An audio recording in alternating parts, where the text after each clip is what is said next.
Xiaomi recently launched another phone from a new series, namely the Redmi Turbo 3, and it has already been made official. This device integrates the Snapdragon 8 Gen processor, and with that you realize that it wants power to be the protagonist. But let me tell you more about this successor to the Redmi Note 12 Turbo, but as you can see, it has dropped the Note series from its name.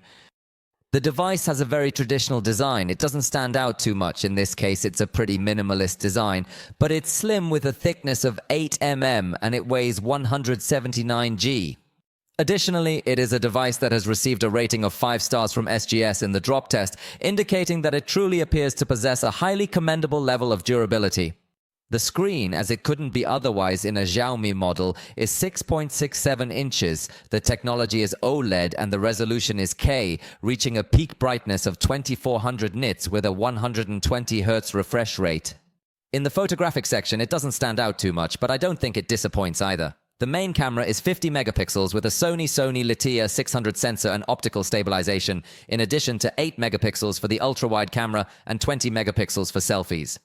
But as the name suggests, Turbo is a device that focuses heavily on high performance, so in addition to integrating this latest generation processor, it also integrates a cooling layer with a vapor chamber to try to keep this chip cool and thus try to give you the maximum performance possible for a long time.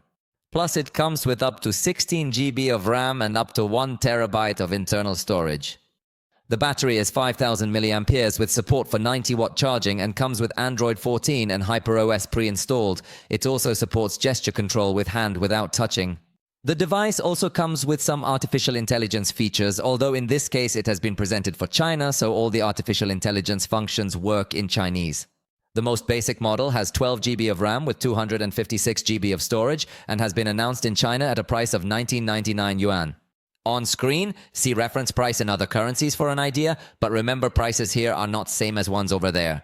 Definitely at the price at which it is distributed in China sounds extremely attractive due to several of its specifications, but we'll have to wait to find out if this new Xiaomi Turbo series will also be distributed globally or if it will only stay within China and some regions of Asia, since it seems confirmed that this device will also be launched in Japan.